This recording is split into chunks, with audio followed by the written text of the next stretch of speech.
Hoy, kumusta? Naitanong niyo na ba sa sarili niyo, sa gitna ng lahat ng mabilis na pagbabago, ng AI, ng social media, ng lahat-lahat, gaano na nga ba talaga tayo, bilang tao, nagbago? Yan ang alamin natin ngayon. Kasi 'di ba, parang ang bilis-bilis ng lahat ngayon.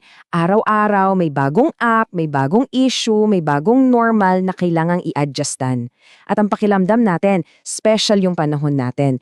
Parang, wow, walang katulad to sa kasaysayan. At yan din ang laging sinasabi sa atin, 'di ba? Sa balita, sa mga libro, sa social media, ang narrative ay laging this time is different. Iba na raw ngayon. Na para bang tayo na yung peak ng human evolution, na sobrang unique na mga problema natin. Pero, heto na yung twist. Yung pakiramdam na iba na ngayon, hindi pala bago. Actually, yan na yan mismo ang iniisip ng mga tao daan-daang taon na ang nakalipas. Teka, para patunayan yan, mag-time travel muna tayo. Balik tayo sa sinaunang Roma. Halos 2,000 taon na ang nakalipas, may isang Roman Emperor, si Marcus Aurelius. At alam nyo ba, sinulat niya to. Sabi niya, isipin mo yung panahon ni Vespasian, makikita mo lahat ng to. Tapos sa panahon ni Trajan, pareho lang din. Ang punto niya, pareho-pareho lang ang nangyayari noon at ngayon. At ano ba yung mga pare-parehong bagay na yun? Tingnan nyo tong listahan na to mula pa noong 180 AD. Pag-aasawa, pagpapalaki ng anak, check. Pagkakasakit, at syempre pagkamatay, check. May mga gera, pero may mga fiesta rin. May business, may farming, may mga sipsip at mga nanloloko, at syempre may pag-ibig, may pagnanasang yumaman, at yung walang katapusang paghahangad ng kapangyarihan. Sound familiar? Sobra, di ba? Ito pa rin ang buhay natin. Para mas malinaw, tingnan nyo to. Side by side, panahon ni Trajan versus panahon natin ngayon.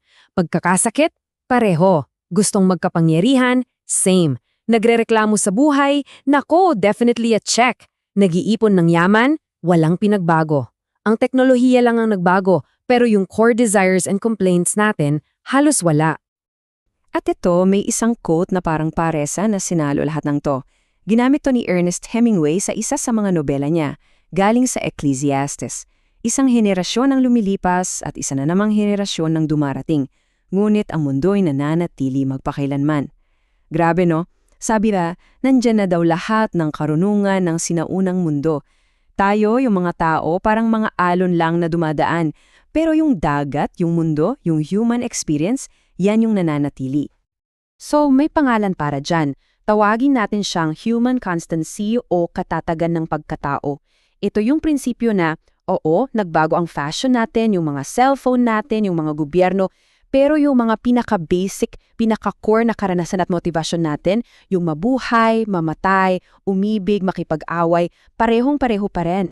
Para mas madaling ma-imagine, isipin mo na parang isang napakahabang relay race. Bawat henerasyon, yang tayo. Darating tayo sa mundo, tatakbuhin natin yung parte natin, mabubuhay, iibig, lalaban, mamamatay, tapos ipapasa natin yung baton. Isang bagong henerasyon ang darating na gagawin din yung ginawa natin.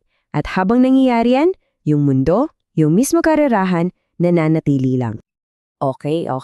Gets? So, kung pare-pareho lang pala ang lahat at walang bago sa ilalim ng araw, so what? Anong pakin natin? Bakit ito mahalaga para sa atin? Ngayon, dito na nagiging personal at practical yung usapan. Kasi ayon sa pinagkukuha natin, yung mga taong matatag, yung mga taong may wisdom, hindi sila basta-basta naniniwala sa hype na sobrang iba na ngayon. Yung pagtanggap na ang mga bagay ay, well, paulit-ulit lang, hindi yan sign ng pagiging cynical. Sa totoo lang, yan daw ang pinagmumula ng tunay na lakas. So, paano to nagiging source of strength? Well, 3 bagay. Una, binibigyan tayo nito ng peace of mind. Hindi na tayo masyadong mag-aalala sa bawat unprecedented na krisis kasi malamang may version na niyan noon. Pangalawa, nakakaramdam tayo ng connection. Parte tayo ng isang napakahabang kwento ng sangkatauhan. At pangatlo, at ito siguro ang pinakamahalaga, tinutulungan tayong mag-focus.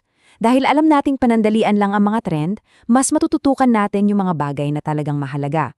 Pamilya, pag-ibig, pagiging mabuting tao. Lahat ng to, nauuwi sa isang napakasimple pero napakalalim na katotohanan. Ikaw, ako, tayong lahat, ang isang maikling hantungan lamang. Isang iglap lang sa napakahabang timeline. Isang bisita lang. Kaya yan ang iiwan kong tanong sa inyo. Ngayong alam mo na isa ka lang maikling hantungan sa kwentong ito, na ikaw ay isang pansamantalang bisita lamang. Paano nito babaguhin ng paraan ng pamumuhay mo simula ngayon? Isang bagay na sulit pagnilayan.